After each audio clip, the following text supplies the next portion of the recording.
time before the banks had thrall.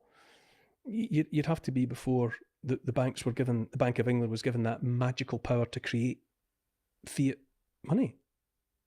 That's when all the, that's when the trouble started. Do you know about the Bradbury pound? That's the great story. Well, the what do you call it? That Abe Lincoln had constitutional script, the greenbacks. Yes. During the Civil War, obviously, to get himself out of a financial hole. Well, the Bradbury pound came about in 1914 because there was a run on the banks. War was declared, and people panic, and people were going to the banks with their bits of paper, their big banknotes. I promise to pay the bearer on demand the sum of £5, £10, whatever. And in those days, you could actually get that transformed into gold. You could get the commensurate, the relevant bit of gold. Yeah, it was transferable, had value, and so the banks had a run on. Now they closed the banks, but there was an extended bank holiday. The bank went scuttling to the Treasury.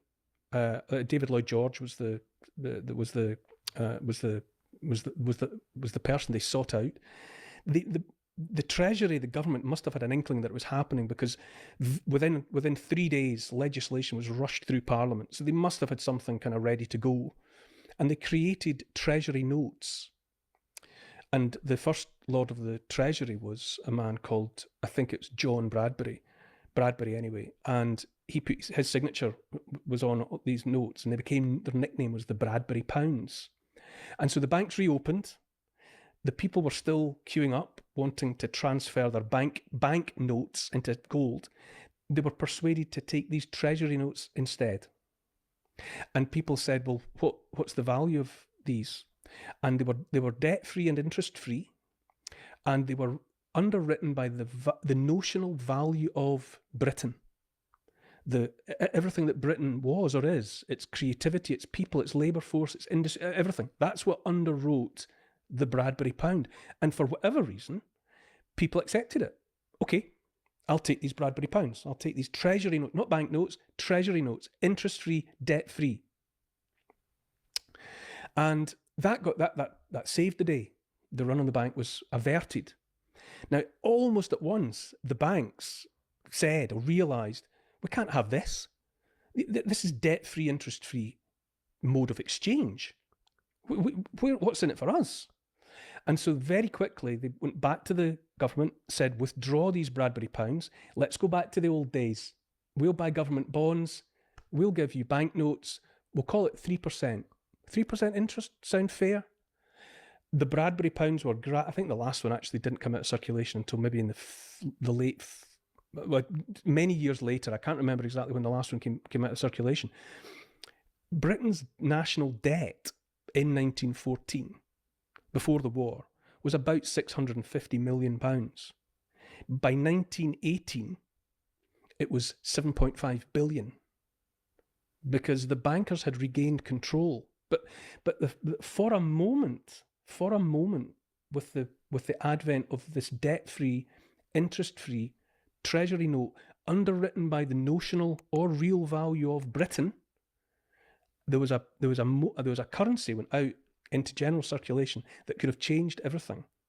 Imagine if the banks had been disempowered because they didn't have the power of debt, they didn't have the power of usury, interest, whatever you want to call it. But they realised, we're not having this.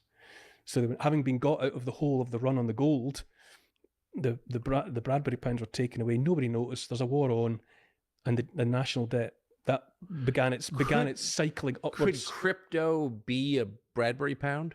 Well, I seek to host conversations about Bitcoin and crypto from time to time. I'll make no bones about it. I'm not really sure that I properly. I'm in an expert in a position to say whether I think it's the freedom of humanity or not. I hear very strong voices on either side. People say it's a Ponzi scheme and a con and don't go near it.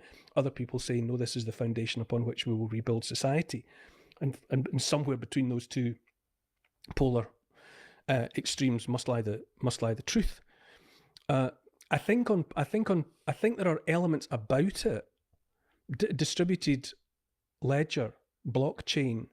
I think somewhere within there are profound solutions, because I have asked and had a vague yes whether or not you could use the blockchain protocol to have, say, a news channel that couldn't be shut down because it's peer-to-peer. You know, the currency exchange with Bitcoin is peer-to-peer, person-to-person, without the intercedence of a bank. And hypothetically, they say yes, you could distribute information. You could transact. Bitcoin essentially is a transaction of information. So therefore, you could exchange news. You could in that way, and the people couldn't, the baddies couldn't get at it, hypothetically. So the cryptocurrency or Bitcoin and blockchain interests me for that reason. And although I listen to very strong voices saying don't go anywhere near Bitcoin, it's been hacked, the banks have got control of it, and so on and so on, I think somewhere within that thinking there might be some of the answer. How long till you get pulled